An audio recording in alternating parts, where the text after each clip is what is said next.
What's going on with the American economy? Foreclosures are everywhere, unemployment is skyrocketing, and it looks like this may only be the beginning. As a result, most Americans fear that our cherished basic freedoms and way of life are under direct attack as our standard of living sinks like a stone.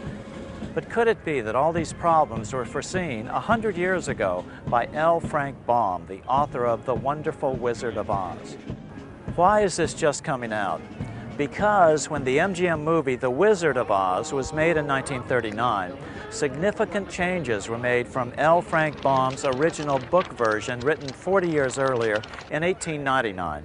In the book version of The Wizard of Oz, Dorothy's slippers are made of silver, as opposed to in the film version where Dorothy's slippers are made of ruby. You take away the silver slippers on the gold or yellow brick road, and all of the other symbolism tends to be lost. Now let's see what the experts say about our current problem, then look at our history so we can understand what L. Frank Baum was trying to say in his book, The Wonderful Wizard of Oz. Well, it's no secret to any American that we're living in very precarious times. Americans are being robbed blind, and they don't even know who's doing the robbing. I mean, we clearly are, in a bus and we're heading for the edge of a cliff. And there still is probably time to change course.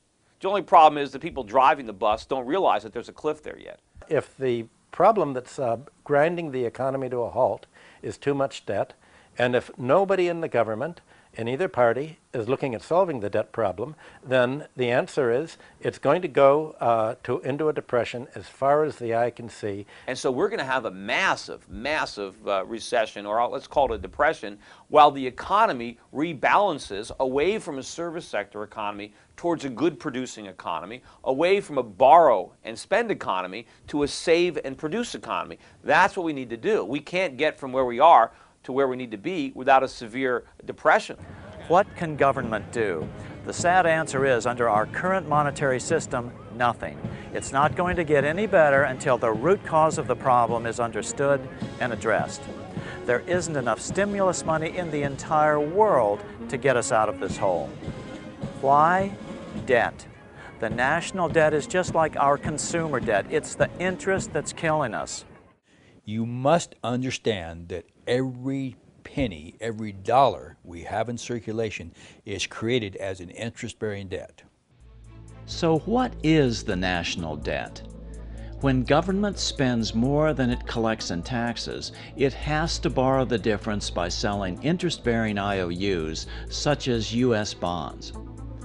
When a U.S. bank buys a $100 U.S. bond, it gets to loan out 10 times that amount. So the bank not only gets back the $100 plus interest from the federal government, it gets to loan out another $1,000 it doesn't have and charge additional interest. Banks are allowed to create this extra money out of thin air. That's why bank buildings are the biggest in every town on the planet. This system of lending way more than you have is called fractional reserve lending. Almost all our money is created by banks, lending it to people, to companies, or to government. As we'll see, there is a better way for a government to get money. Simply issue it without debt for the benefit of all citizens equally. Abraham Lincoln did it, Ben Franklin did it, Jefferson wanted to do it. Honest Americans have fought against this bank-controlled debt money system throughout American history. But unless we change it soon, most of our freedoms will soon be lost in a tidal wave of debt. 75 years ago, an employee of the Atlanta Federal Reserve explained the importance of the debt money system and how it can strangle our economy. Someone has to borrow every dollar we have in circulation. If the banks create ample money, we are prosperous. If not, we starve.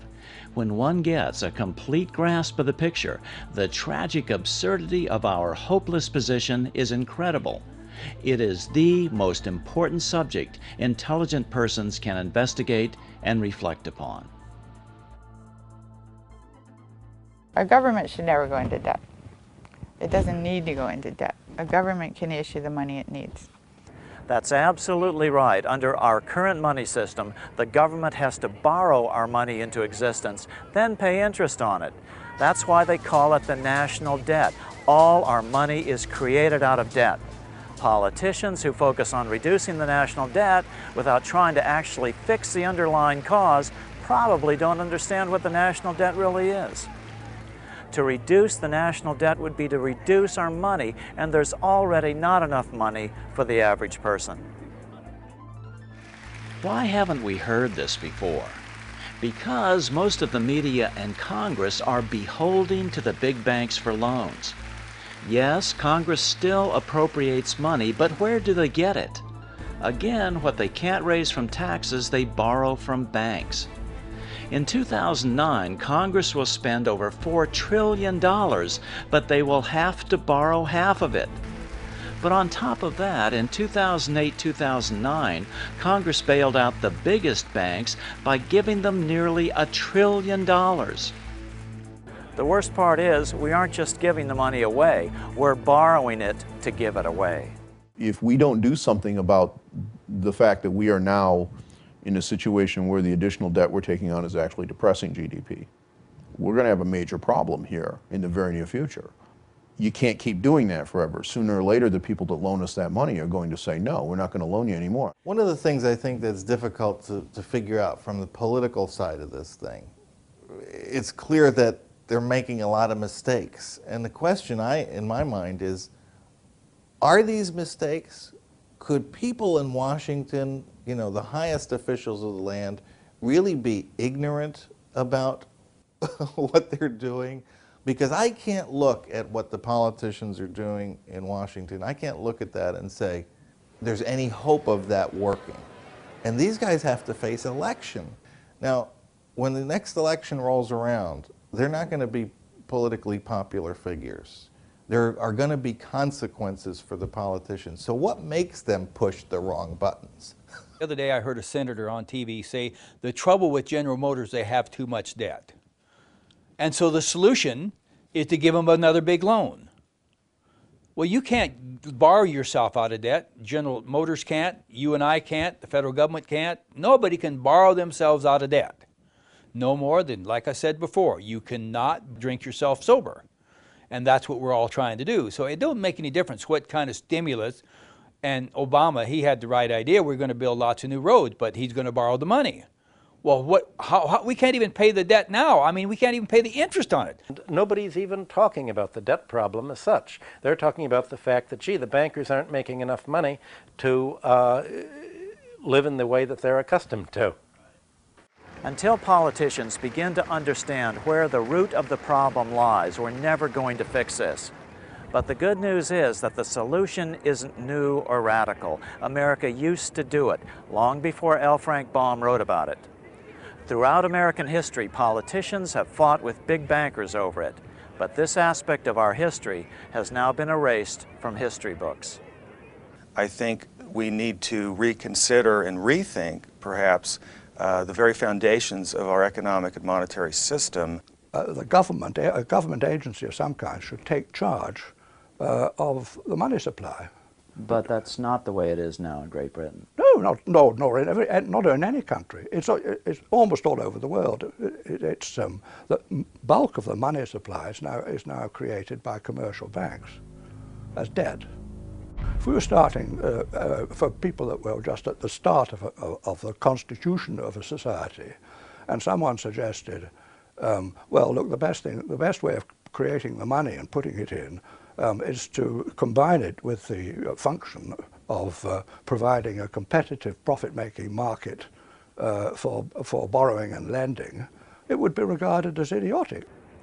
You want a new cause to embrace? You want to do something good for humanity? How about one simple reform that will fix most of the bad things in this world, like hunger, poverty, disease, and misery? This is the ultimate civil rights struggle, humankind's escape from serfdom. As President Obama put it, due to the ongoing recession, the number of chronically hungry people will climb to over 1 billion worldwide. But this is completely unnecessary. Yes, we could eliminate world hunger in a few years, but how? The solution is the secret that's been hidden from us for over 100 years, ever since the time when author L. Frank Baum wrote the wonderful Wizard of Oz. But before we show you what these symbols were, we've got to understand some history. Otherwise, the Wizard of Oz connection just won't make sense to you. So let's take a journey down the yellow brick road through monetary history. Our first stop will be Rome. The problem with money is that, like many other things in life, people fight over who gets to be in control of it. In fact, the only time Jesus became violent was when he chased the money changers from the temple. He made a whip out of cords, and he scattered the coins of the money changers and overturned their tables. What was that all about? The money changers were the bankers of that day. They had created a special silver coin called the half shekel of the sanctuary. Even the poor had to have some of these coins to pay their temple tax, so the money changers could charge whatever the market would bear. This monopoly on money was nothing less than stealing from the poorest Jews on their holiest ground. This outraged Jesus just as it would outrage the senators of the Roman Republic a few years later. Although we will never know for sure, fighting over control of money may have been the cause of one of the most famous assassinations in history. What made Rome great? There were many factors, but certainly the most overlooked was the money system of the Roman Republic. About 300 BC, the Roman Republic supplied the people with a plentiful form of cheap money, money made from copper and bronze. Then they spent this cheap money into the economy. It was a revolutionary idea. Today, opponents of this money system call it fiat money, money not backed by precious metals. But what the Roman Republicans had discovered was that it doesn't matter what backs the money. All that matters is who controls its quantity. Did it work back then? It was amazingly effective. Unlike today, it was a money system created without debt to the government. This was the first great experiment in wresting the money power from the goldsmiths. This cheap form of money circulated for the benefit of all citizens equally, not just the usual gold coins, which always benefit the rich. With this new, plentiful supply of money, real wealth flowed to the common man. Without the use of either gold or silver, Rome became mistress of commerce of the world. Her people were the bravest, the most prosperous, the most happy, for they knew no grinding poverty. Her money was issued directly to the people and was composed of a cheap material, copper and brass, based alone upon the faith and credit of the nation. With this abundant money supply, she built her magnificent courts and temples. She distributed her lands among the people in small holdings, and wealth poured into the coffers of Rome. But then, suddenly Julius Caesar changed the Roman money supply drastically. He started minting gold coins with his image on them. Then he declared himself emperor for life, putting an end to Rome's great experiment in elected government. The Republicans in the Senate hated gold money and the plutocracy, ruled by the rich, that it implied. Although the senators assassinated Julius Caesar, gold money now had taken root, empowered by the very rich and the dictators they were able to buy with their gold. After Caesar's assassination, copper and brass were demonetized, taken out of circulation. The quantity of money was reduced by 90%. A deep depression set in. The average person had to sell his property just to buy basic necessities. The wealth of the nation was quickly concentrated into the hands of the richest Romans once again. Gone was the incentive to work hard and build a great nation for the common good. By 401 AD, Rome was sacked by the Visigoths, and humanity was plunged into the gloom of the Dark Ages. So, in Rome, we learned that with cheap government-issued money, the Roman Republic flourished, but under gold money, it perished.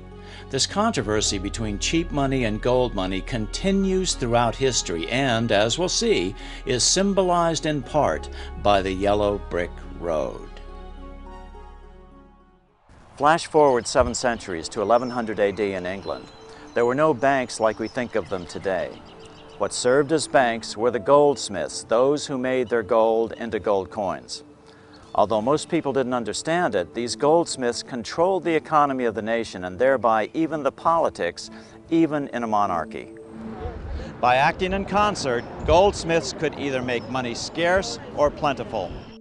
When they made their gold money plentiful, the economy of the nation flourished. When they made their gold coins scarce, a depression set in and they could buy up assets for pennies on the dollar. About 1100 AD, King Henry I, the son of England's first Norman king, William the Conqueror, was low on gold money.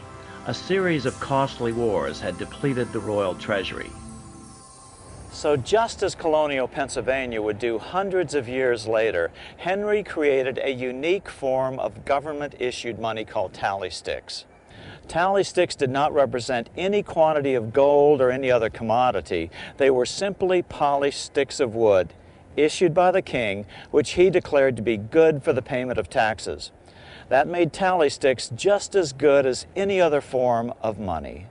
All right, here we are in the Bank of England Museum with curator John Keyworth, and I'm holding in my hand one of the oldest forms of British money. This is called a tally stick. This is actually a very rare example of a tally stick because it has the two halves of the tally stick. The idea with the tally stick was that you cut notches in a piece of wood. Usually it was hazel, and these notches were of a prescribed size dimension. Yeah, and if you look at this one, you can see it's got 1,000-pound notches. So there's 6 notches times 1,000 pounds each. Is that the way it is? That's exactly it. So that's a 6,000-pound tally stick. Pounds. This side is called the stock. This was kept by the person who made the loan, or paid the money in. I see. And this is the foil. And which so the foil would be spent into existence, and the idea was this splitting the stick down the middle was to prevent counterfeiting, because of course a stick splits uniquely down the middle. Because when the debt was repaid, the two pieces were put together, and if they didn't tally, something was awry. The longer half of a tally stick was called the stock, the root word for stocks and bonds or stockholders.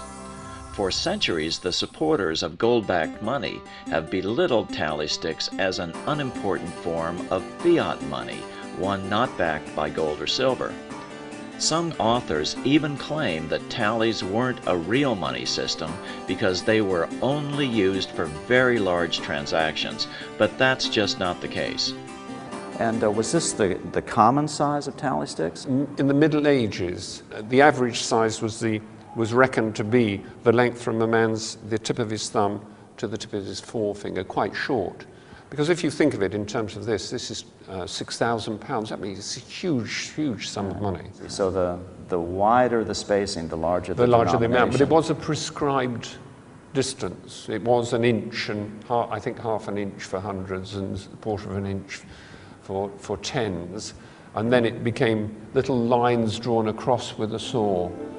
So it is clear that tally sticks were used for smaller denominations too, and worked well as an effective debt-free money system for 726 years. Without the crushing weight of debt-based money, England flourished into the greatest power on earth for many centuries. At their peak, it has been estimated that 95% of English money was in the form of tally sticks. Compare that to today, where the only debt-free government-issued money is in the form of coin, about 3% of the money supply in the UK and far less in the US. After democratizing the money power of the nation with tally sticks, King Henry then began decentralizing political power as well. King Henry granted something called the Charter of Liberties, voluntarily stating what his powers were under law. Before that, kings had assumed unlimited power. This was followed in 1215 by the Magna Carta, the basis of the U.S. Constitution. A new class began to develop, the merchant class. Trade routes grew, and new towns sprang up along them. This mercantile class needed stability, and so they supported the king, his strong central government, and the rule of law. In 1265, the first parliamentary elections were held. Government by the people in England was born. As money poured into the middle class, the small business persons of the day, feudalism began to break down, and the English Renaissance was born. By the 1600s, serfdom in England was legally banned. Humanity, at least in England, was finally set free. Literature flourished. Now there was money to support artistic endeavors like the plays of William Shakespeare. The nation was at ease due to a debt-free money. Although life in the Middle Ages was certainly not easy by today's standards, once tally sticks were killed and the nation became indebted to bankers, it got worse.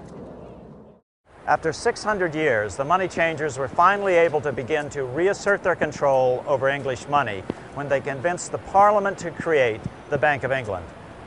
This put the banking community back in control of manipulating the quantity of English money.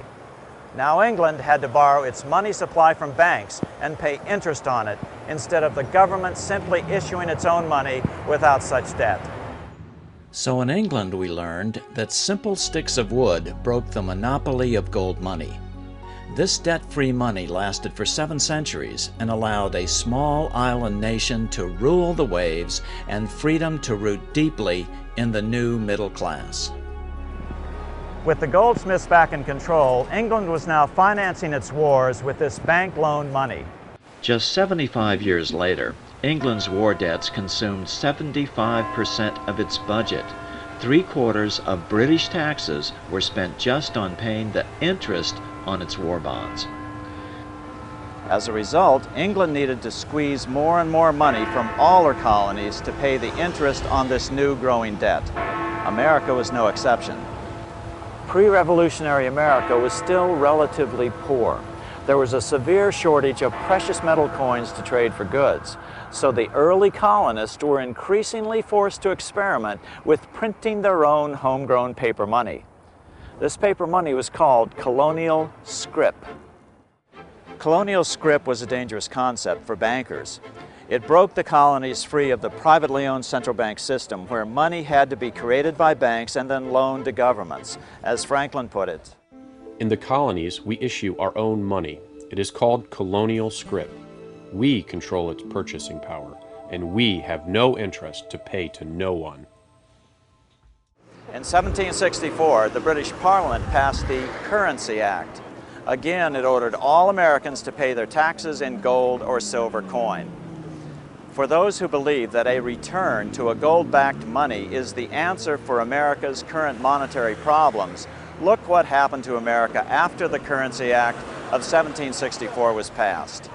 As Franklin put it, In 1 year, the conditions were so reversed that the era of prosperity ended, and a depression set in, to such an extent that the streets of the colonies were filled with unemployed. to Ben Franklin, this return to a gold money system was the basic cause for the American Revolution. The colonies would gladly have borne the little tax on tea and other matters, had it not been that England took away from the colonies their money, which created unemployment and dissatisfaction. Americans were mad and did everything they could to get around Britain's gold money system. In 1765, Parliament passed the Stamp Act, requiring that every item sold had to have a stamp placed on it indicating that a tax had been paid on that item and paid in gold. This is what drove America to open revolt. Do you understand what that means? Without gold, you could literally buy or sell nothing.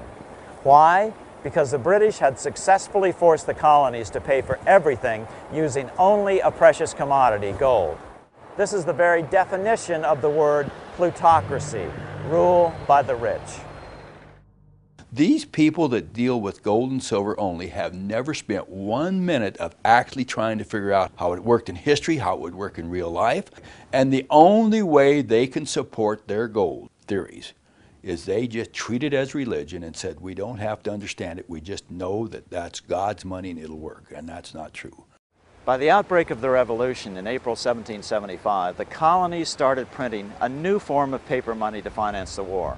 It was called continental currency because, unlike colonial scrip, it was the first issued by the new central government. Continentals worked great at first, but then the British started counterfeiting it massively, sending it to America literally by the bale. By the end of the war, the currency was virtually worthless. As George Washington lamented, a wagon load of money will scarcely purchase a wagon load of provisions. Earlier, colonial scrip had worked because just enough was issued to facilitate trade and counterfeiting was minimal. In other words, the quantity was controlled by the government that issued it. Gold bugs today try to claim that because paper money didn't work during the Revolutionary War, it shouldn't be used today. But keep in mind, it doesn't matter what backs your money. All that matters is who controls its quantity. Will it be your elected officials, or will it be some unelectable banker?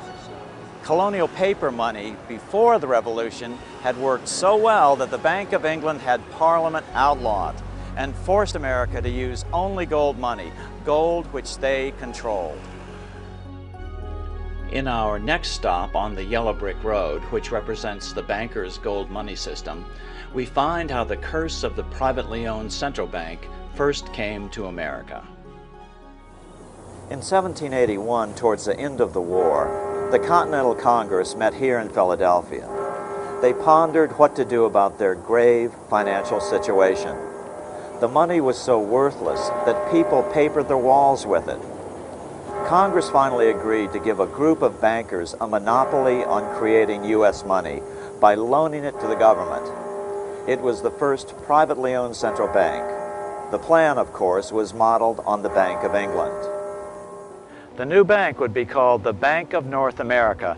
It would be the first of a string of controversial, privately owned central banks, which Congress would charter, then in the face of public outrage, uncharter over the years. 4 years later, in 1785, the value of the new currency had plummeted. Inflation was rampant. Prices had risen by 72%. So, after a stiff battle, Congress killed this, the first privately owned central bank in America. 2 years later, when it came time to write the Constitution in 1787, many of the delegates did not remember how well America's government-issued paper money had worked in Pennsylvania. They were still stung by the inflation of the Bank of North America and the hyperinflation during the Revolution, primarily caused by British counterfeiting. Strangely, the Constitution allows the federal government to borrow money, but is silent on the federal role in printing paper money, known in the language of the day as emitting bills of credit. This defect in the Constitution is at the root of all our economic problems today. 2 years after the U.S. Constitution was signed, debt-free money was tried in Sweden in 1789, but with tragic results. To pursue a war with Russia, King Gustav III persuaded the Swedish Parliament to print debt-free money called riksgälds. This was very costly to the bankers. Sweden had learned the secret of simply printing its own money without debt. In 1792, only 3 years into the experiment, King Gustav was assassinated by moneylender Jacob Johan Ankerström. As is frequently the case in time of war, too many riksgälds were printed. The quantity was not controlled. A nation will sacrifice everything for survival during time of war. So, inflation ruined the debt-free money experiment in Sweden by 1834, just as it had a few years earlier during the American Revolution, again because the quantity was not controlled. One mistake the Constitution didn't make was to mandate that the federal government pay all its debts only in gold. Then we would have wound up with the same system that had caused the revolution in the first place. It does mandate that for state governments, but that has never been adhered to. All the Constitution had to do was to mandate that only Congress could issue the nation's money, debt-free, just like most people think happens today. This defect in the Constitution left the door wide open for bankers to ram a bill through Congress in 1791, 4 years after the Constitution had been signed, to turn over creation of the nation's money to private bankers once again. Like all the privately owned central banks that would follow, the new bank was given a name that would deceive people into thinking it was part of the U.S. government, but it was not. It was called the First Bank of the United States. This is actually the original building here in Philadelphia. After a contentious debate, Congress finally granted the new bank a 20-year charter, a private monopoly. Again, the nation's money would be created out of thin air by the new bank and loaned to the government and to private individuals, all at interest, just as our money supply is created today. So, if there was $100 million worth of money in the economy, there would be $100 million worth of national debt. Debt the citizens and their children would have to pay interest on by taxation. And so it is today. The national debt is roughly the same as the national money supply. As Secretary of State, Jefferson watched the borrowing with sadness and frustration, unable to stop it. I wish it were possible to obtain a single amendment to our Constitution, taking from the federal government the power of borrowing. Although Jefferson served 2 terms as president from 1801 to 1809, nothing was done until the bank's charter came up for renewal in 1811. The press openly attacked the bank, calling it a great swindle. Some writers have claimed that the head of the Bank of England warned that the United States would find itself involved in a most disastrous war if the bank's charter were not renewed. After another contentious debate, the bank's renewal bill was defeated by a single vote in Congress. Within 5 months, the War of 1812 was on. In 1813, Jefferson wrote to his son-in-law, John Epps, Although we have so foolishly allowed the power of issuing our own debt-free money to be filched from us by private individuals, I think we may recover it. The state should be asked to transfer the right of issuing paper money to Congress in perpetuity. Jefferson had it exactly right. Congress and only Congress should have the right to issue America's paper money, and at no interest to no one.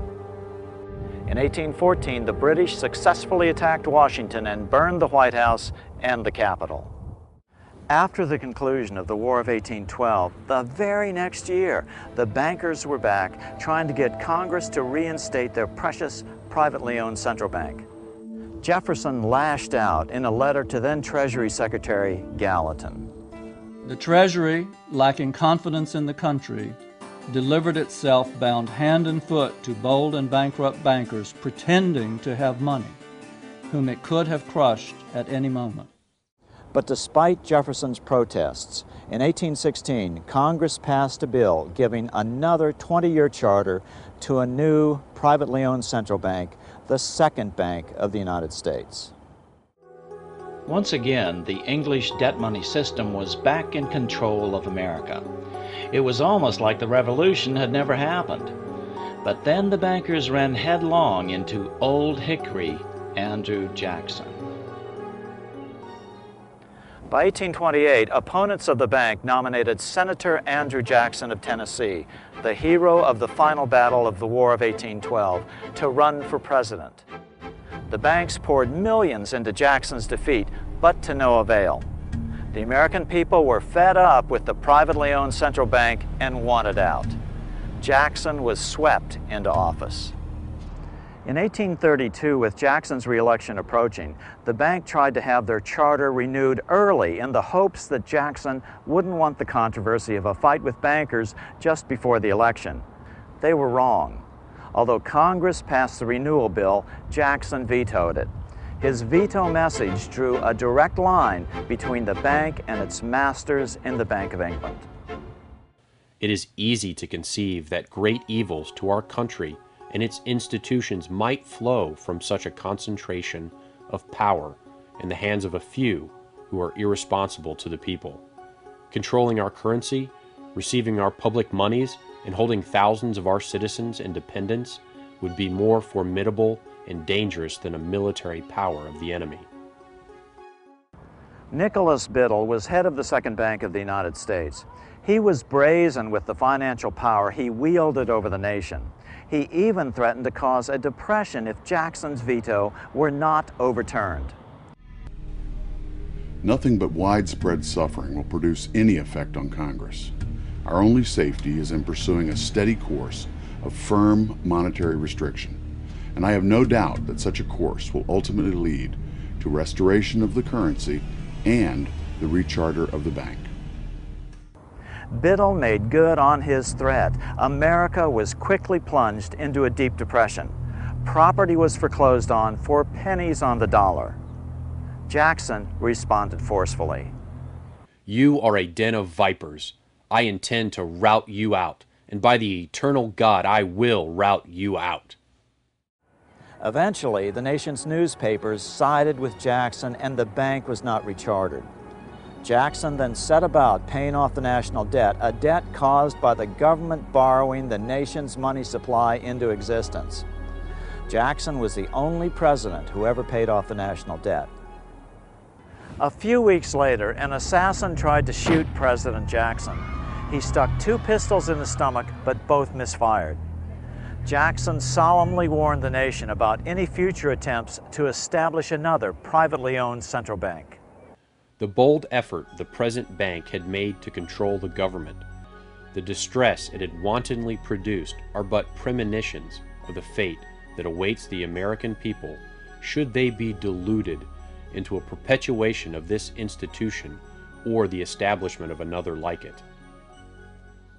Jackson went through essentially a multi-year war trying to get rid of the Second Bank of the United States. He ultimately won that war. He believed that the bankers of the time were extremely destructive to the Commonwealth of the United States, and that their policies were essentially to cause inflation in various asset classes and then cause deflation and wipe out everybody who was in debt.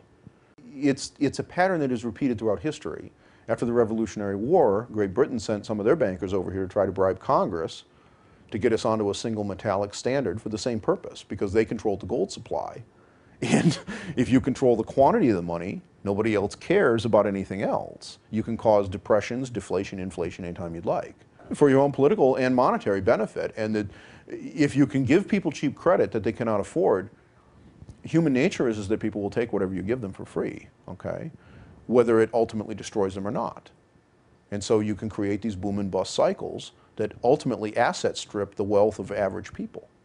Jackson got us out of debt, but 25 years later, Abraham Lincoln would do even more, return to government-issued, debt-free money. He called them greenbacks, the inspiration for the Emerald City of Oz. The bankers were still angry about Jackson killing the Second Bank of the United States 25 years earlier. Since then, America's economy had boomed, a bad example for the rest of the world.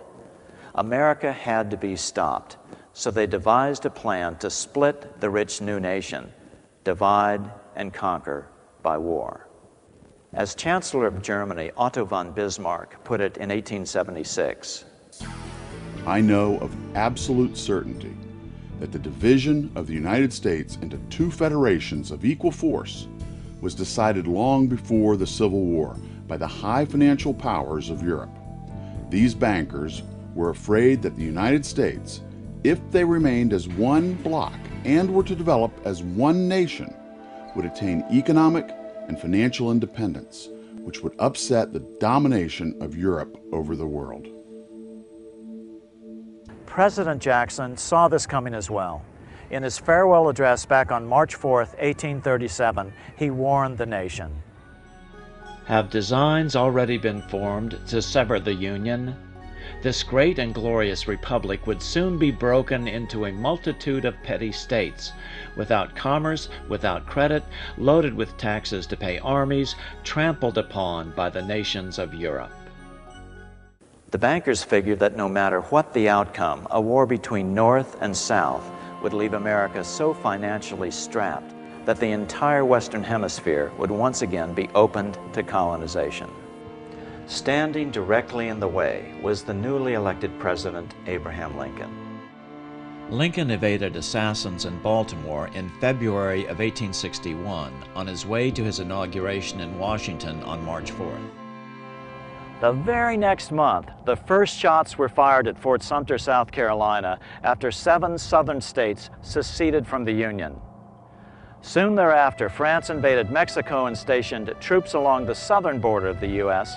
Great Britain moved 11,000 troops into Canada and positioned them along America's northern border.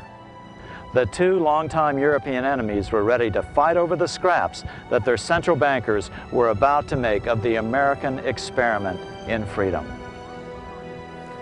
Lincoln was in a classic double bind. No matter what he did, he was being forced into a war by the hidden hands behind the financial curtain.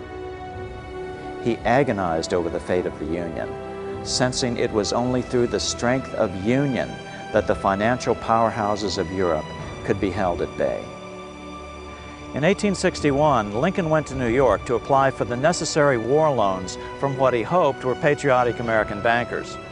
But the bankers saw him coming and knew that the plan was to split the country in two. And so there was a high probability that Lincoln's government would default on any loans. Consequently, they demanded an interest rate of as much as 36%. Lincoln returned to Washington depressed. Then Lincoln came up with the most brilliant idea of his presidency. He decided to return to America's colonial monetary roots, have the government issue their own money. So that is exactly what Lincoln did.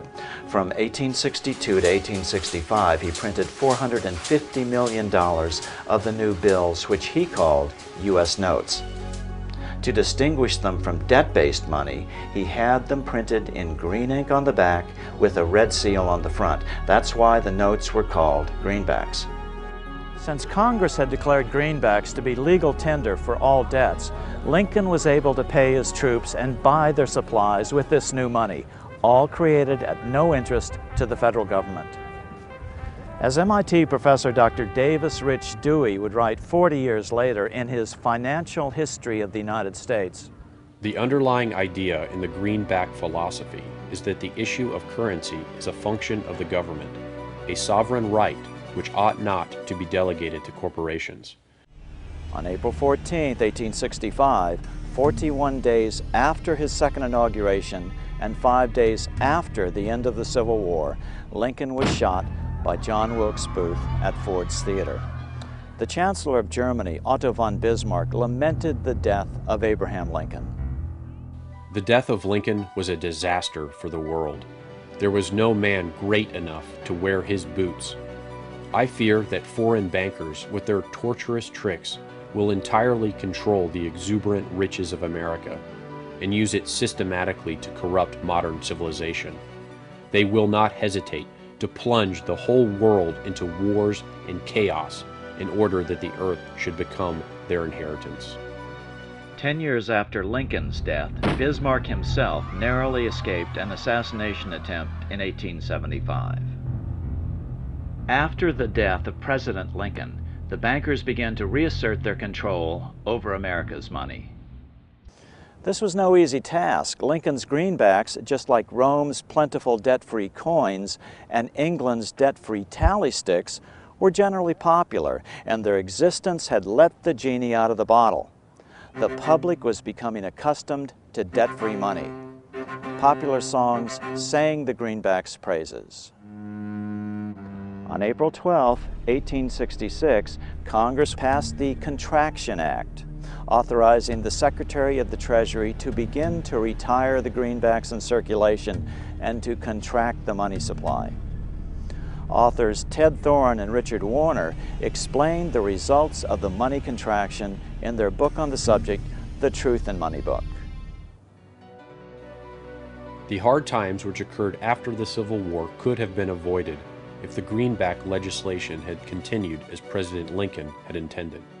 Instead, there were a series of money panics, what we call recessions, which put pressure on Congress to enact legislation to place the banking system under centralized control. In 1866, there was $1.8 billion in currency in circulation in the United States, about $50.46 per capita. In 1867 alone, $500 million was removed from the U.S. money supply. 10 years later, in 1876, America's money supply was reduced to only $600 million. In other words, 2/3 of America's money had been called in by the bankers. Incredibly, only $14.60 per capita remained in circulation. What's so important about how money was withdrawn from the U.S. money supply? Because this is the real cause of depressions, deliberate manipulations of the money supply by big bankers to get what they want politically. The very thing King Henry was trying to put a stop to when he created tally sticks in 1100 AD. 10 years later, the money supply had been further reduced to only $400 million, even though the population had boomed. The result was that only $6.67 per capita remained in circulation, an 84% decline in just 20 years. The people suffered terribly in a protracted, severe depression. Now let's put these percentage figures into perspective. On January 28, 2009, the world's business and government leaders met in Davos, Switzerland at the annual World Economic Forum, which they optimistically titled "Shaping the Post-Crisis World," as though someone had already fixed the problem. According to Reuters, the world's largest news service, the world's money supply had nearly been cut in half in the previous 15 months.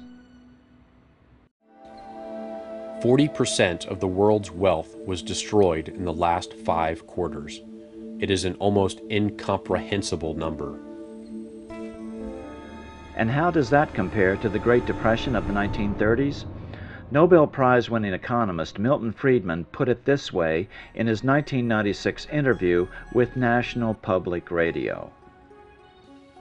The Federal Reserve definitely caused the Great Depression by contracting the amount of currency in circulation by 1/3 from 1929 to 1933.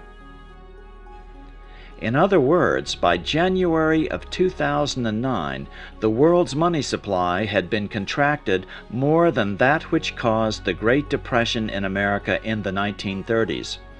Some believe the economic crisis that began in 2008 is still being completely manipulated by the big banks. But it is more likely that their debt money system has finally spiraled out of even their control. In 2008 and 2009, nations poured unprecedented money into the system to prevent its collapse. At the very least, unprecedented inflation will surely follow. After Lincoln's death, the big bankers began returning America to the yellow brick road of financial serfdom. But first, they had to get rid of the silver slippers. But the bankers were not done bringing post-Civil War America to its knees. They wanted to take all silver money out of the system and make only gold be money.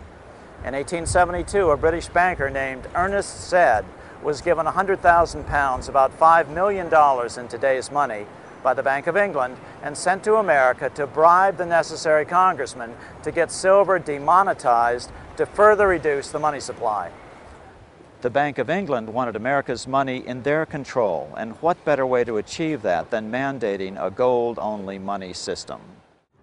The next year, Congress passed the Coinage Act of 1873, and the minting of silver dollars abruptly stopped. Newspapers derided the act as the crime of '73. Everybody knew about it. The average American hated it. Demonetizing silver made money even more scarce. It put the bankers, who were the primary holders of gold, in even greater control of America. It's been a puzzle to a lot of economic historians, this obsession with keeping the amount of currency so strictly limited. It didn't seem to comport with the expanding economy of the time. You have this rapidly expanding economy. You have immigration that in part's fueling it. You have westward expansion. You have new industries, new technologies, and yet you have a restricted money supply, which makes it increasingly difficult for people to engage in consumption and purchases and other types of economic activity. By 1873, L. Frank Baum was just 17 years old, but he was already publishing a local newspaper in his hometown of Chittenango, New York. By 1877, the nation was in an uproar over the hated Crime of '73. Riots broke out from Pittsburgh to Chicago. The torches of starving vandals lit up the sky. The bankers huddled to decide on their next move. They decided to hang tough. At the 1877 meeting of the American Bankers Association, the ABA, they urged their membership to do everything in their power to put down the notion of a return to greenbacks. The ABA Secretary, James Buell, authored a letter to the members that blatantly called on the banks to subvert not only Congress, but the press. It is advisable to do all in your power to sustain such prominent daily and weekly newspapers, especially the agricultural and religious press, as will oppose the greenback issue of paper money, to repeal the act creating banknotes, or to restore to circulation the government issue of money, will be to provide the people with money and will therefore seriously affect our individual profits as bankers and lenders. See your congressman at once and engage him to support our interest that we may control legislation. Political parties advocating a return to greenback money sprang up and ran candidates for Congress and president. In the 1878 elections, 21 independents were swept into Congress, mostly greenbackers. 2 years later, in 1880, the American people elected General James Garfield president. Garfield understood how the economy was being manipulated. As a congressman, he had been chairman of the Appropriations Committee and was a member of the Banking and Currency Committee. Garfield understood the ability of the very wealthy to manipulate gold money. He investigated the cause of the Black Friday gold market scandal of 1869, when financier Jay Gould and others cornered the gold market, causing wild fluctuations in the price. This is a photograph of the actual quote board from the New York gold trading room, which Garfield introduced as evidence during a congressional investigation the following year. This is Garfield's handwriting. After his inauguration, he slammed the money changers publicly in 1881. Whoever controls the volume of money in any country is absolute master of all industry and commerce. And when you realize that the entire system is very easily controlled, one way or another, by a few powerful men at the top, you will not have to be told how periods of inflation and depression originate. Garfield understood, perhaps only coincidentally, however, within a few weeks of making this statement on July 2, 1881, President Garfield was assassinated. After Garfield's assassination, the Depression deepened, leaving the unemployed to face poverty and starvation. Produce was left to rot in the fields. The country was facing poverty amidst plenty because there was insufficient money in circulation to keep the wheels of trade turning. The country sorely needed the sort of liquidity urged by Lincoln and the Greenbackers, but the bankers insisted that allowing the government to print its own money would be dangerously inflationary. That was their argument, but critics called it humbuggery. The big bankers finally had complete control of the money supply again by killing off the last competitor to their yellow brick road. Now they had to hold on against the rising anger of the average American.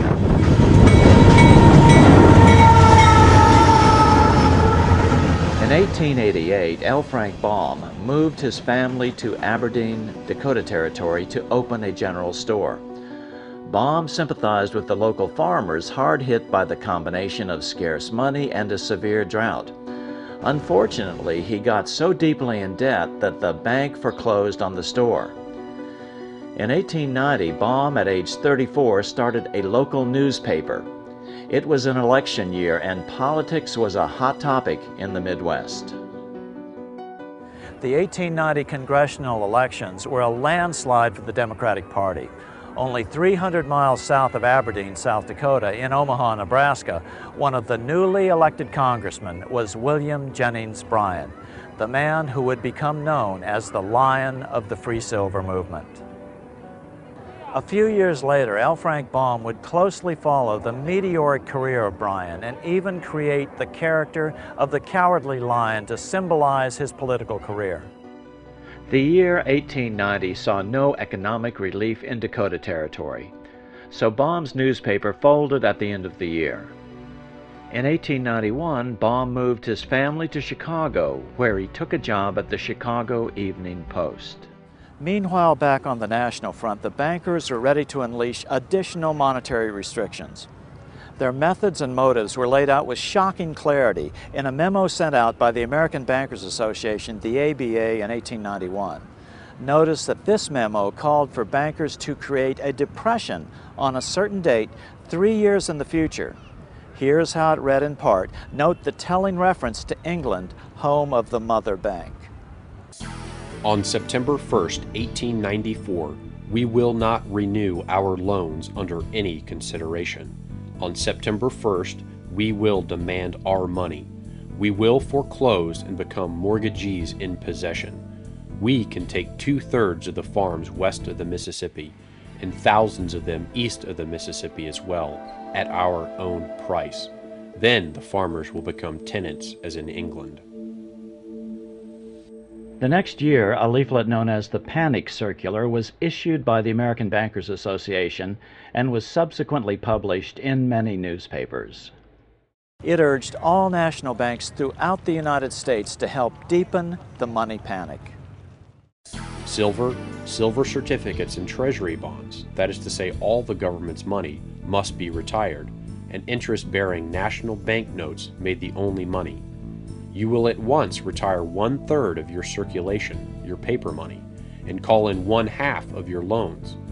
Be careful to make a monetary emergency among your patrons, especially among influential businessmen. The future of our debt-based money system depends upon immediate action, as there is an increasing sentiment in favor of government legal tender notes and silver coinage. The Depression actually began in 1893 with what historians now call the Panic of 1893. It all started when European investors demanded payment only in gold, draining gold reserves in the U.S. Again, America was being forced by the Europeans onto a gold-only money system. The results were as inevitable as before. A deep depression quickly set in as the major holders of gold in Europe choked the life out of the American economy. In total, over 15,000 companies and 500 banks failed, most of them in the West. Unemployment skyrocketed 600%, up to over 18% nationwide by 1894. With the winter of 1894 coming on, untold thousands of farms were foreclosed on. As a result, many families had to walk away from recently built homes. It's said that the image of the vacant Victorian haunted house originated from this era. These depressions could be controlled fairly easily with America on the gold standard, and the banks own most of the gold. Since gold is scarce, it is one of the easiest commodities to manipulate. People wanted silver money legalized again so they could escape the stranglehold the money changers had on gold-backed money. People wanted silver money reinstated, reversing Mr. Said's Act of 1873, by then called the Crime of '73. Bankers and financial institutions tended to oppose silver as part of the backing of the currency. They didn't have control over the mining and production of silver in the West, and without that control, they couldn't have the overall control they liked over the currency. Most monetary reform advocates today argue that the solution to our current economic woes is a return to a gold standard. This would require that our money be backed by a certain percentage of gold. Interestingly, they used the same terms that bankers of the late 19th century used. They called gold-backed money honest money and constitutional money. I worked for a gold dealer for a short time, and I would sit there in a room with 40 people calling and trying to sell gold all day long on the phone. And every one of them was telling them to get rid of that worthless money and buy the good money. Then it comes to the end of the month and every one of them walked into the office and wanted the bad money for their pay.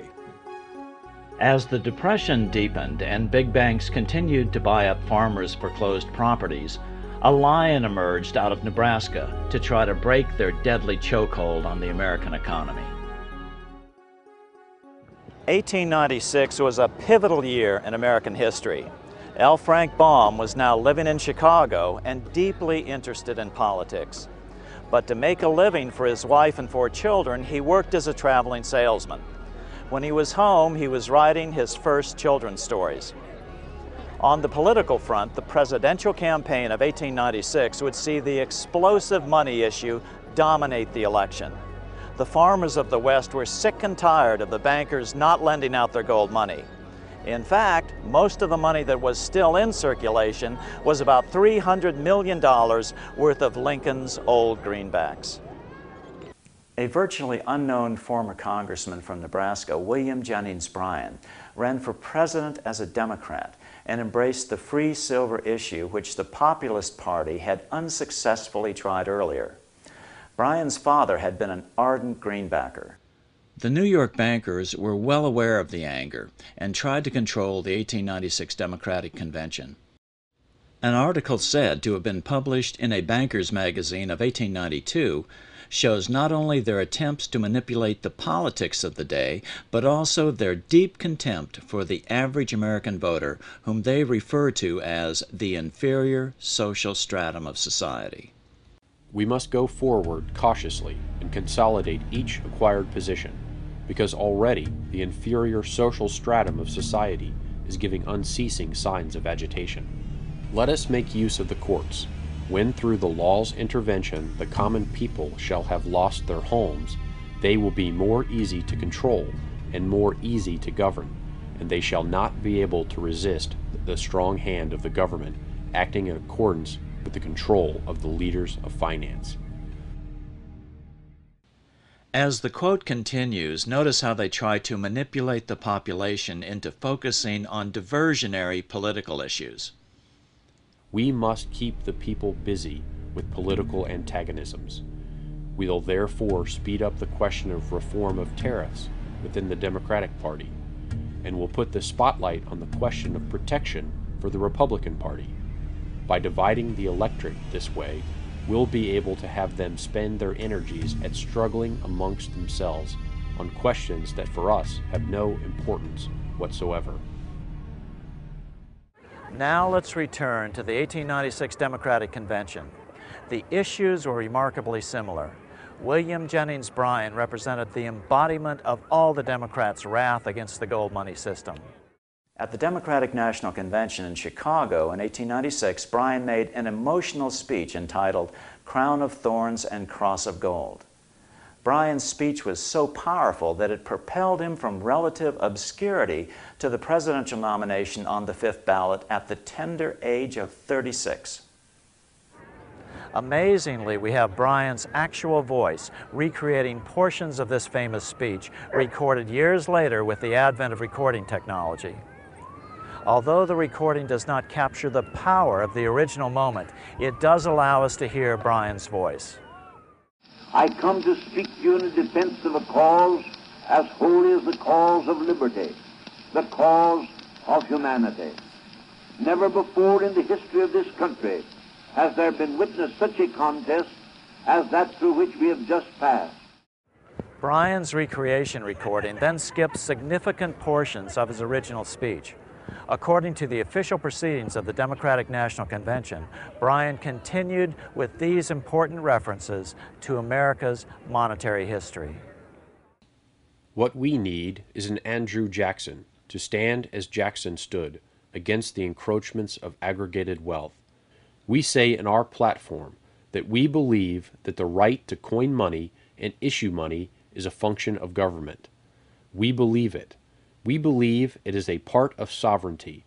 Those who are opposed to this proposition tell us that the issue of paper money is a function of the bank, and that the government ought to go out of the banking business. I stand with Jefferson rather than with them, and tell them, as he did, that the issue of money is a function of the government, and that the banks should go out of the governing business. Remember the 1892 memo from the Bankers magazine, which bragged that they would try to busy the Democrats with the tariff issue? Here's where Bryan refers to that very issue. They ask why it is we say more on the money question than we say upon the tariff question. I reply that if protection has slain its thousands, the gold standard has slain its tens of thousands. When we have restored the money of the Constitution, all other necessary reforms will be possible, and that until that is done, there is no reform that can be accomplished. However, the gold standard and its 30-year-long restriction on the money supply had become so unpopular that even most Republicans had come out against it. Now, Bryan's recording picks back up.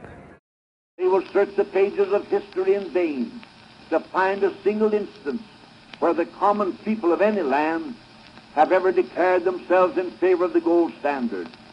They can find where the holders of fixed investments have declared for a gold standard, but not where the masses have.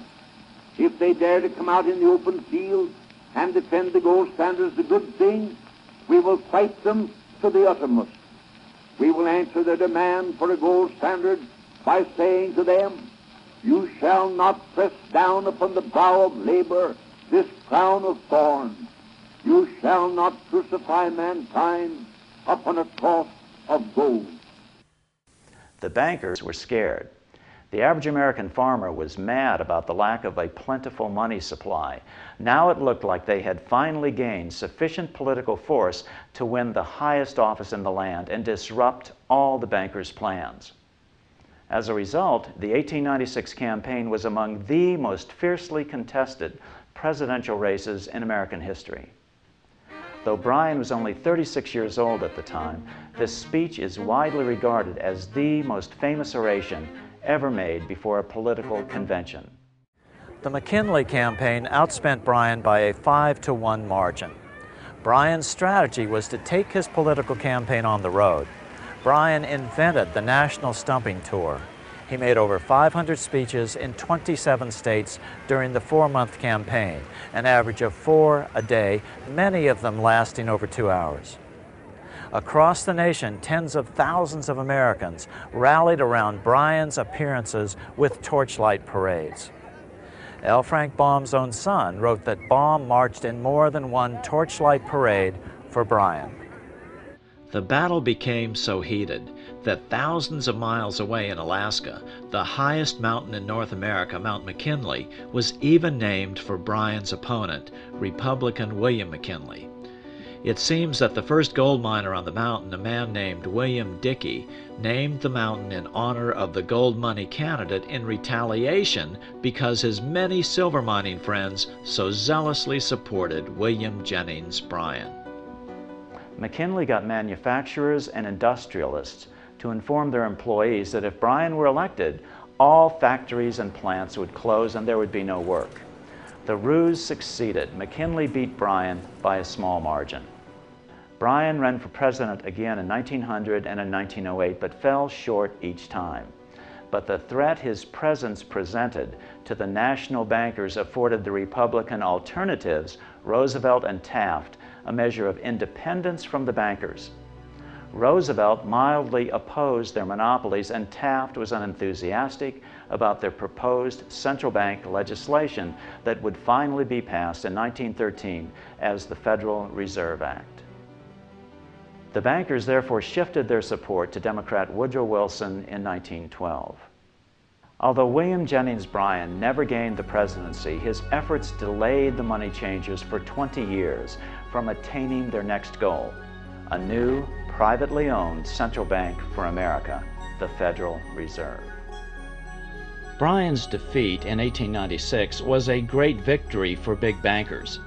their yellow brick road had effectively controlled the politics of the nation by squeezing the life out of the money system.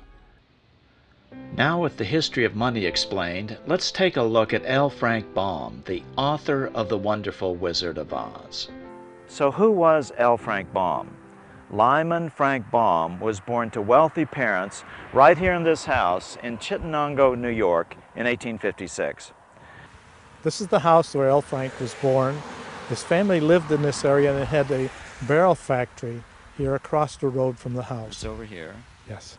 His father made his fortune in the oil fields of Pennsylvania.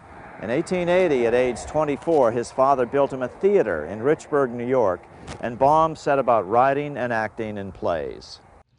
Baum's theatrical career met with little success, so in 1888 he and his wife Maud moved to Aberdeen, Dakota Territory, where he opened a store known as Baum's Bazaar. These were tough times in the Midwest. Baum was in the habit of giving credit to his former clients, and this eventually bankrupted his store. Baum turned to editing a local newspaper, the Aberdeen Saturday Pioneer. Baum, however, was not the owner of this Republican newspaper. Jobs were scarce, and Baum was forced to write for his Republican audience despite his family's liberal to populist political leanings. By 1891, times had grown so tough in Dakota Territory that even Baum's newspaper failed.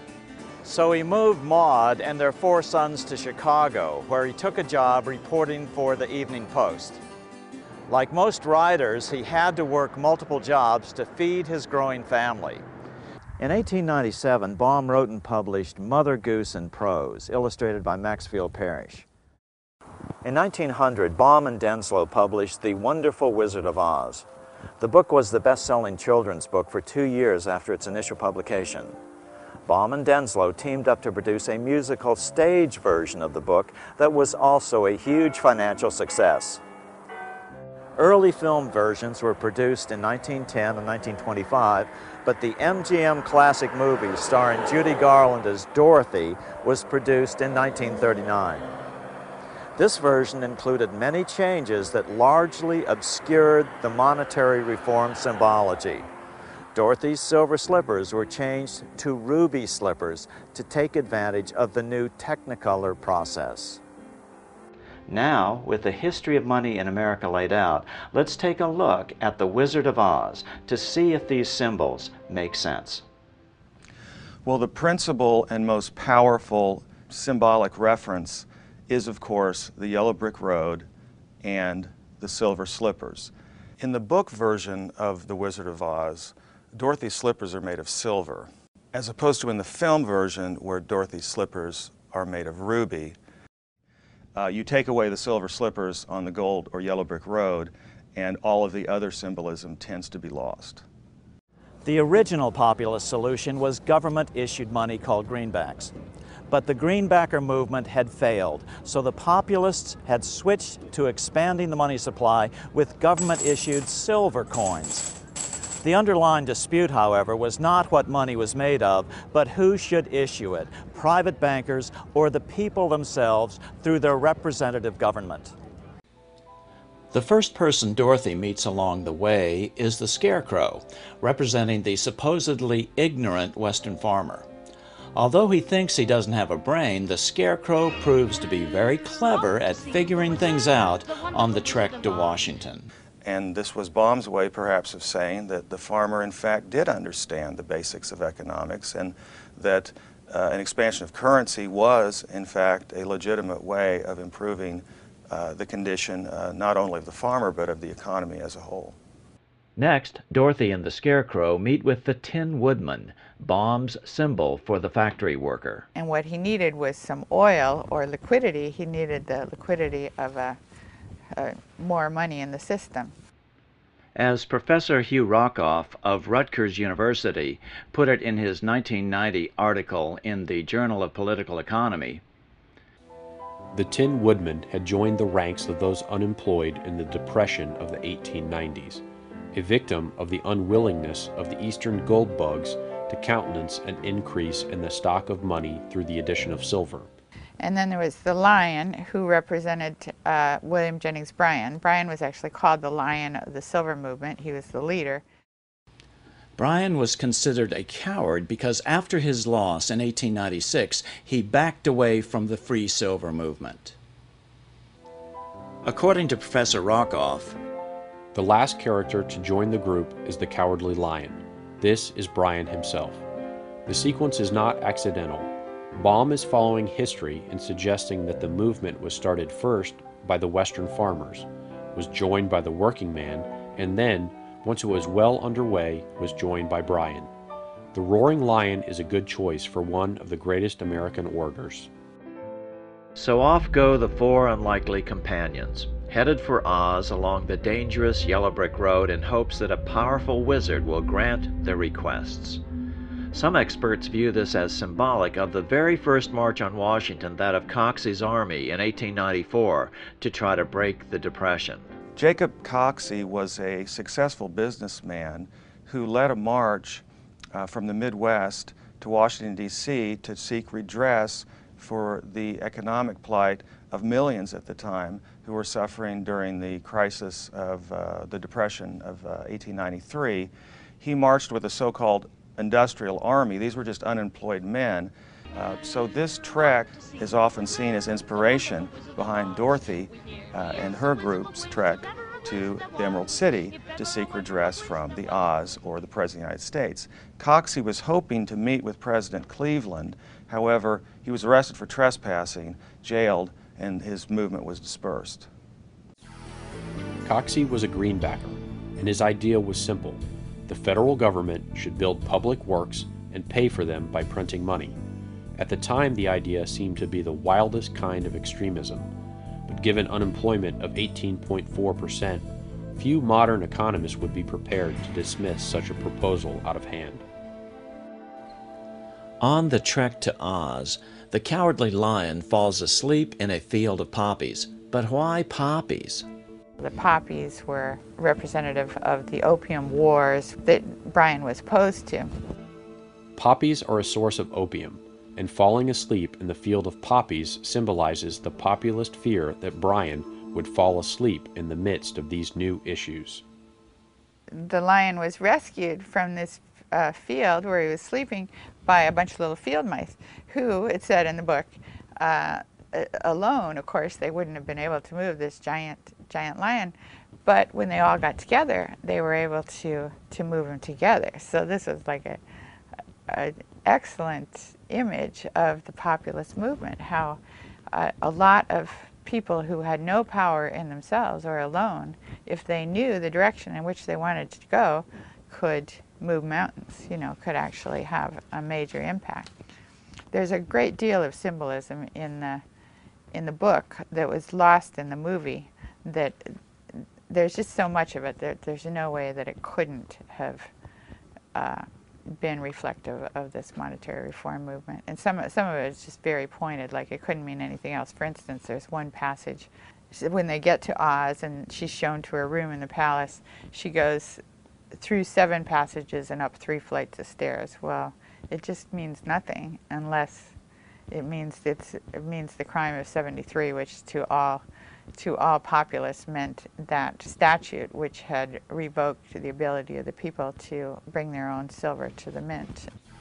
It is not surprising that the layout of the Emerald Palace should reflect the numbers 7 and 3.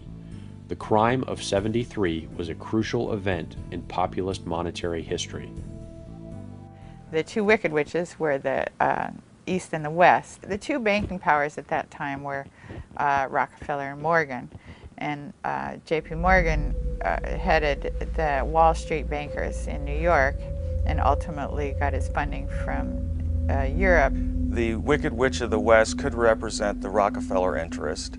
Based in Cleveland, based in the Midwest, Rockefeller was dominant in the West and Morgan was dominant in the East. So when Dorothy first lands in her house and kills the witch, she gets the slippers, which are the power of the witch. They're no use to you. Give them back to me. Give them back. Keep tight inside of them. Their magic must be very powerful, or she wouldn't want them so badly. So the power of the witch is the power to create money. Dorothy doesn't realize that she now has that power on her own feet, the power to create money. Dorothy and her troop are then told that they must go kill the Wicked Witch of the West. Bring me the broomstick of the Witch of the West. But if we do that, we'll have to kill her to get it. She hurls near-biblical plagues at the group, wolves and crows and black bees, all of which they defeat. Finally, she is forced to use her golden cap, another symbol of the gold standard, to call the winged monkeys which capture the group. Dorothy eventually kills the witch by pouring a bucket of water on her, suggesting the liquidity that silver money would add to the economy, breaking the stranglehold of the bankers' gold money system. With additional liquidity, the economic fortunes of those people can be improved. People wanted government-issued money, silver in this case. The banks had forced America onto a gold money standard. Then they could cause a depression anytime they wanted to, merely by reducing the supply of gold money. When they return victorious to the wizard, Dorothy is asked to sew the wizard's getaway balloon out of green cloth. Then the wizard accidentally leaves without her. Fortunately, Dorothy is able to seek out Glinda, the Good Witch of the North. Oh, will you help me? Can you help me? Dorothy is then told that the power to solve her problems has been with her all along. She only needs to click the heels of her silver shoes together 3 times. Like Dorothy, America itself had the power to solve its problems simply by expanding the money supply, government-issued silver money. When Dorothy finally gets back to Auntie Em and Uncle Henry in Kansas, she finds that the silver shoes have fallen off her feet, just as the silver issue was vanishing in the late 1890s. And Baum was right. The silver cause would become a distant memory once the United States became firmly committed to the gold standard with the passage of the Gold Standard Act in 1900. The same year, The Wonderful Wizard of Oz was published. L. Frank Baum never admitted embedding the symbols of monetary reform in The Wizard of Oz. Consequently, some fans vehemently deny that there is any connection. However, the period immediately after the book's release may offer some helpful clues regarding his motives. References to current affairs appear in a number of Baum's later works. In 1901, Baum worked on a comic opera entitled The Octopus or the Title Trust. This was while he was still trying to break away from writing any additional Oz books. However, the public pressure became too great as The Wizard of Oz continued to grow in popularity. Eventually, Baum appeared to lose all interest in politics as he became wealthy from having written what would become the most popular children's story in history.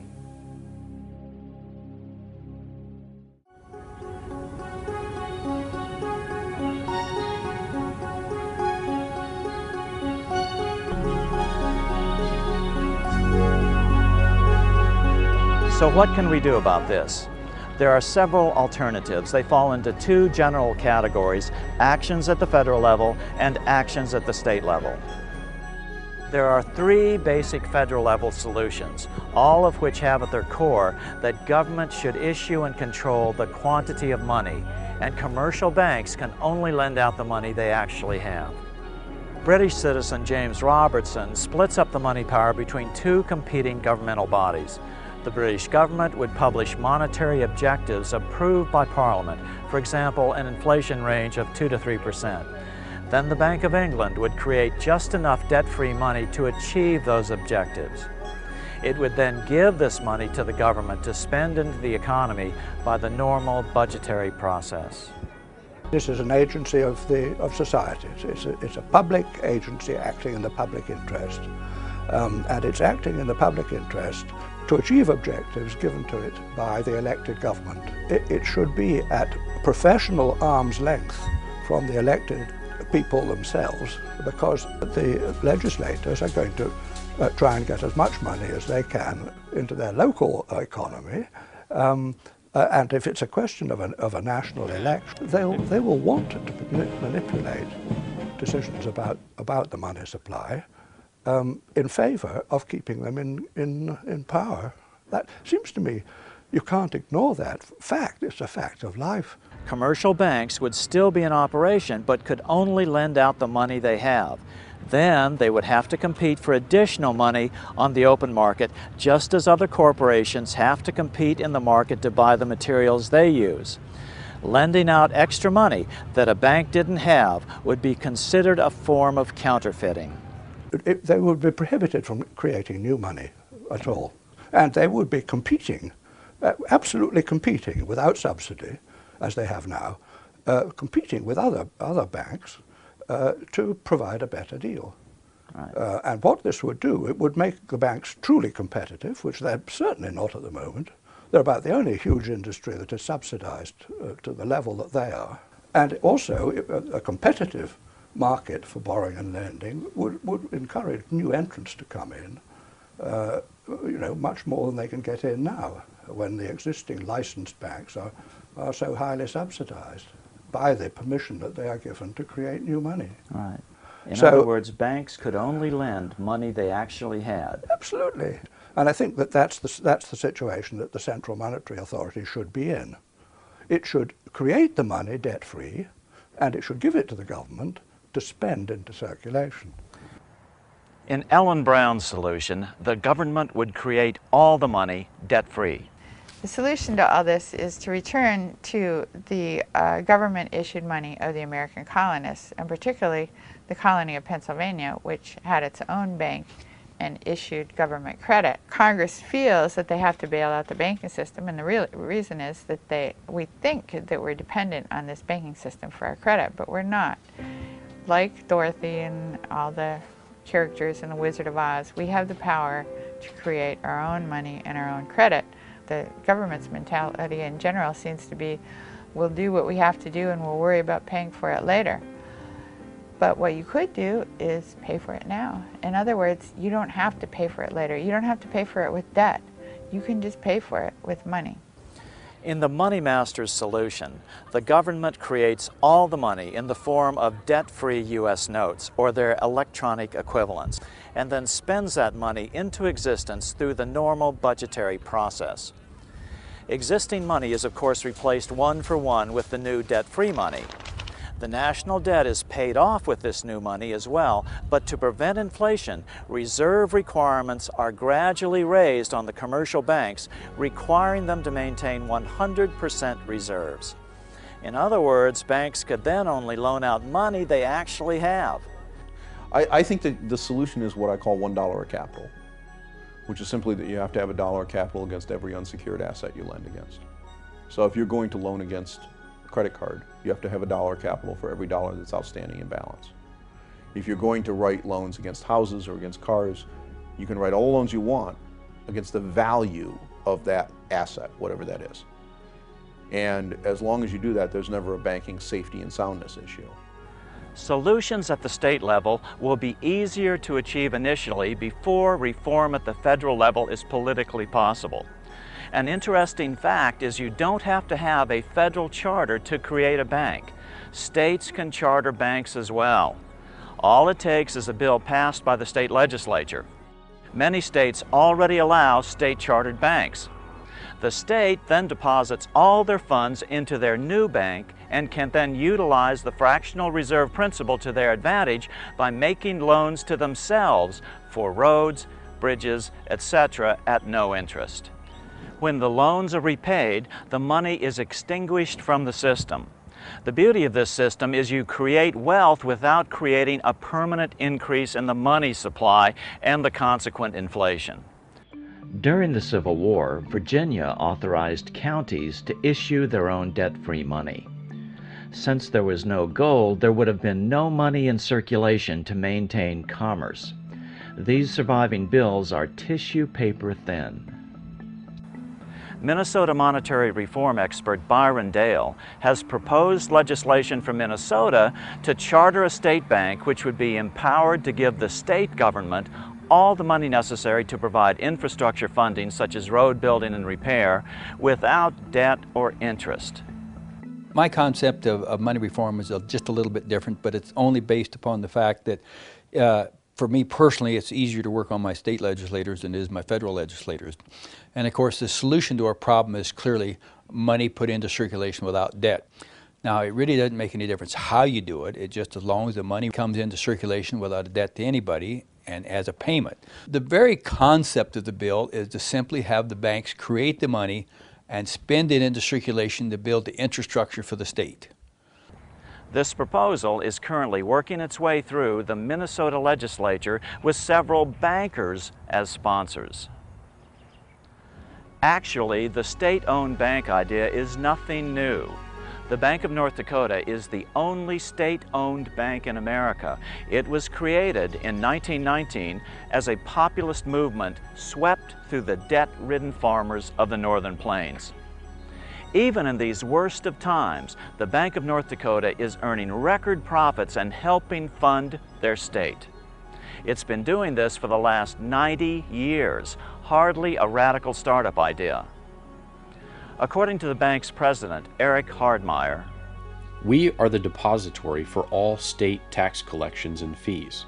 We plow those deposits back into the state in the form of low-interest loans.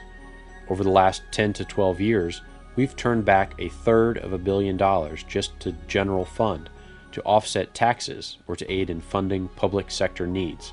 Not bad for a state with a population of 600,000.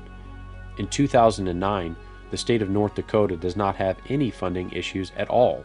We, in fact, are dealing with the largest surplus we've ever had. Interestingly, the Bank of North Dakota idea was initiated by a group of Swedish immigrants to North Dakota in the early 1900s. Community banking had been going on in Sweden for at least a century before that. Around 1820, the Swedes came up with the idea of the savings bank. These full reserve banks only lent out money they actually had. They decentralized the money power and were encouraged by the government as a way for municipalities to fight poverty. These operated on what was known as the church steeple principle, where the bank could only make loans to customers whose houses could be seen from the highest church steeple in town.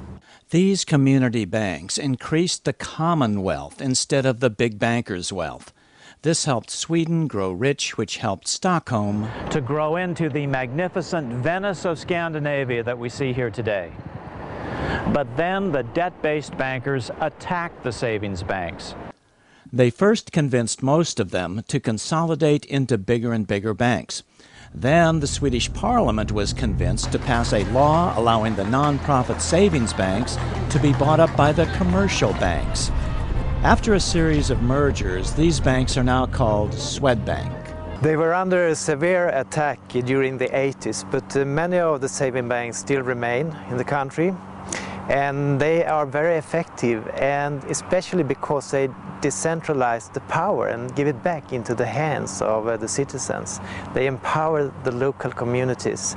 And in times of crisis, they have proven to be more profitable than the big banks. Now there are only about 50 savings banks left. A small remnant of a great idea for publicly owned banking that shows that communities or even nations can operate debt-free. Iceland's tiny economy and sparse resources were also nurtured by a series of public interest savings banks. Despite a population of a little over 300,000 people and a gross domestic product of around only $12 billion, Iceland is one of the most civilized nations on earth. But then the government privatized the savings banks, similar to the Swedish savings banks 20 years earlier. But in Iceland's case, even the Landsbanken, which essentially was the Bank of Iceland, was privatized as well.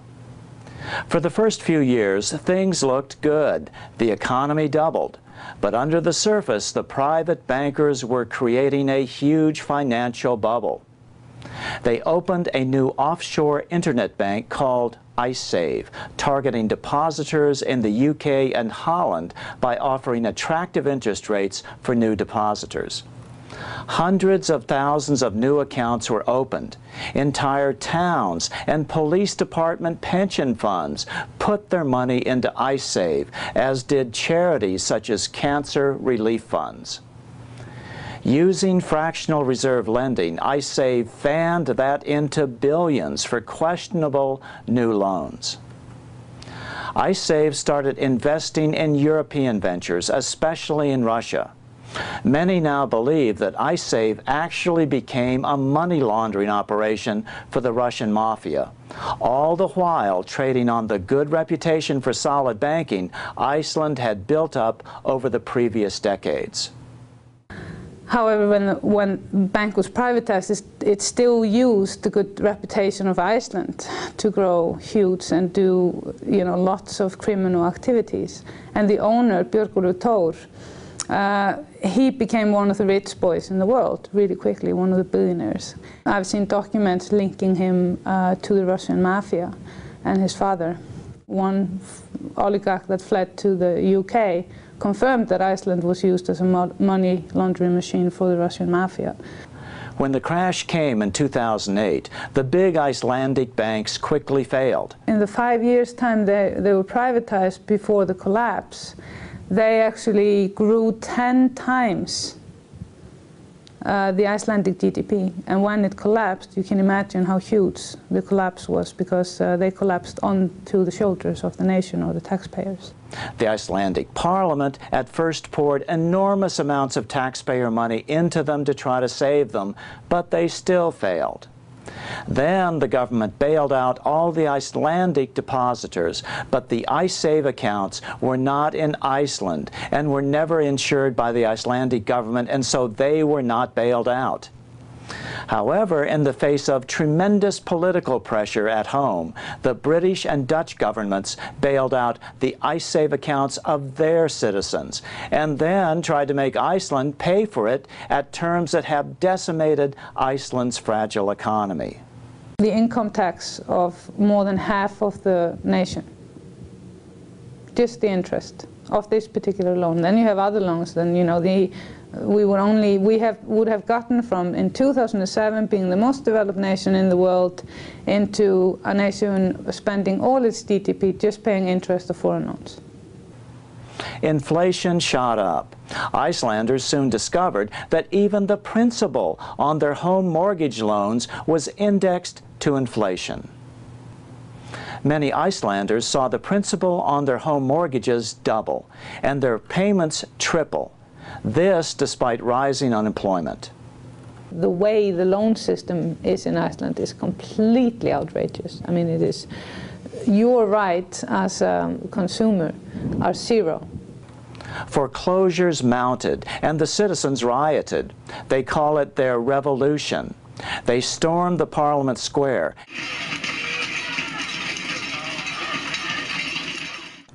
The president was forced to call for a referendum. 93% of the people voted not to bail out the bankers. The Brits aren't exactly as shining lights here about how to handle international relations. It's one of the worst conducted, most absurd things I've seen in a long time, really. I mean, it's obvious that the Icelandics cannot afford to pay this money back. What we've just seen is a first anti-bailout tax vote here. Now the ruling party is trying to convince Iceland to join the European Union to be eligible for loans to save its economy. The people, however, seem unconvinced that more and more debt is the solution. Iceland now seems determined to take back their money power and not take on more national debt.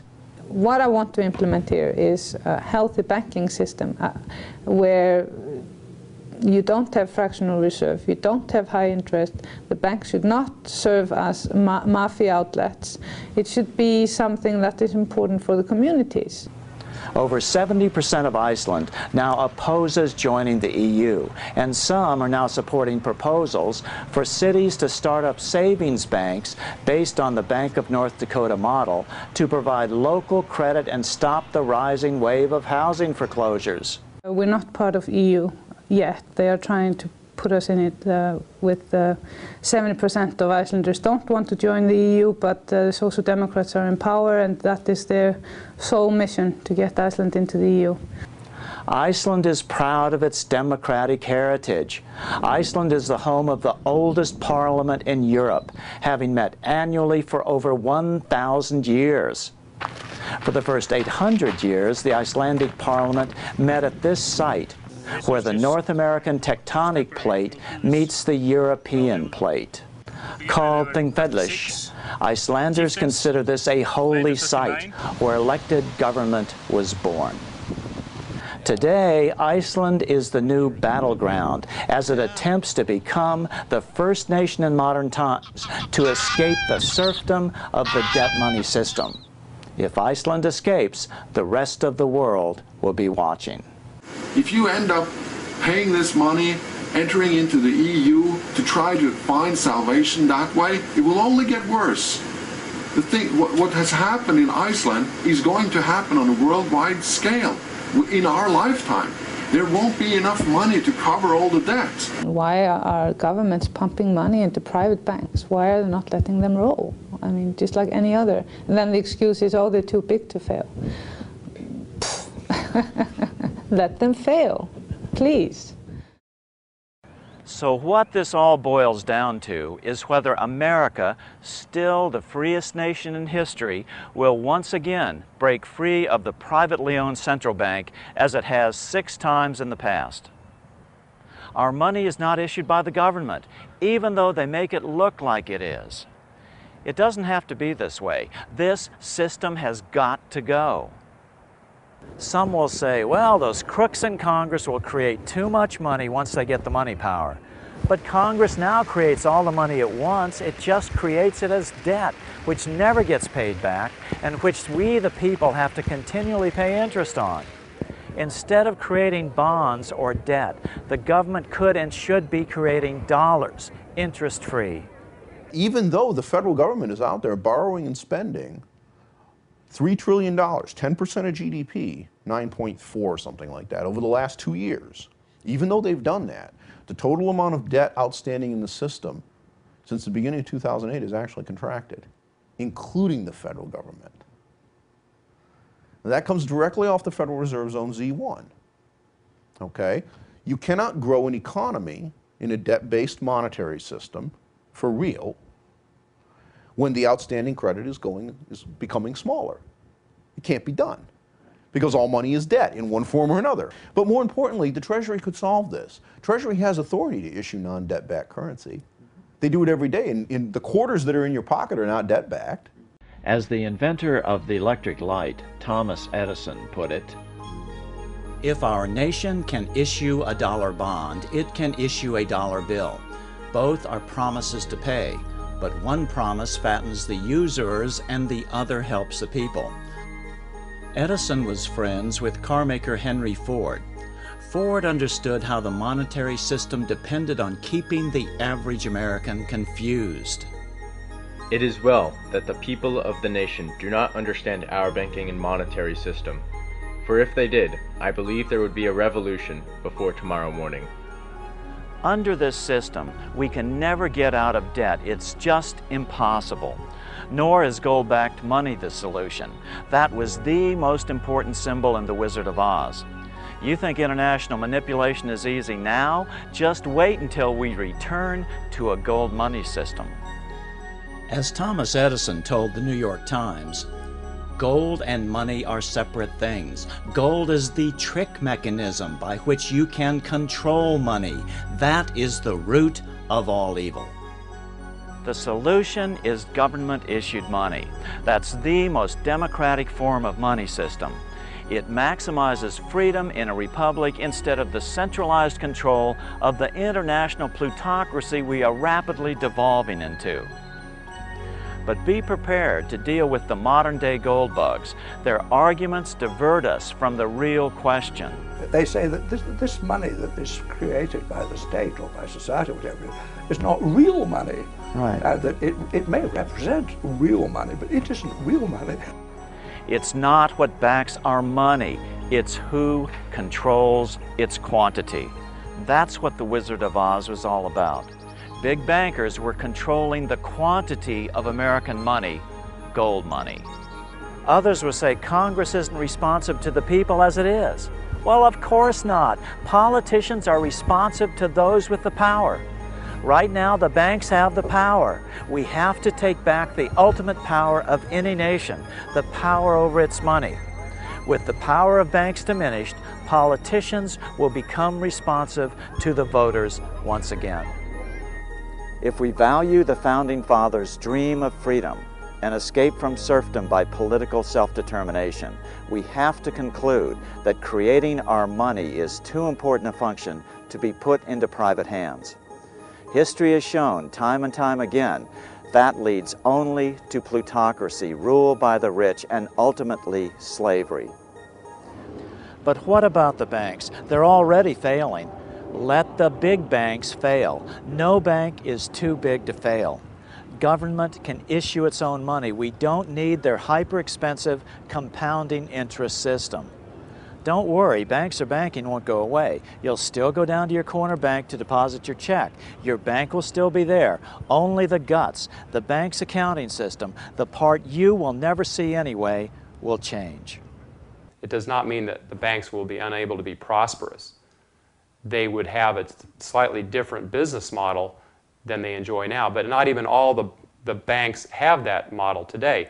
You have savings and loans, credit unions, loan companies that historically don't create new money, but yet they do intermediate money, they do loan it out, they do take deposits, and they're careful with the investments they make. And they do make money on fees and on being the intermediaries between those sources of funds and the investments they make. And that would not end. It would not. So banks would still have, in my opinion, would have a very prosperous future. All we need in the face of this oncoming first depression of the 21st century is a little education. We can make this the new civil rights movement, the new human rights movement.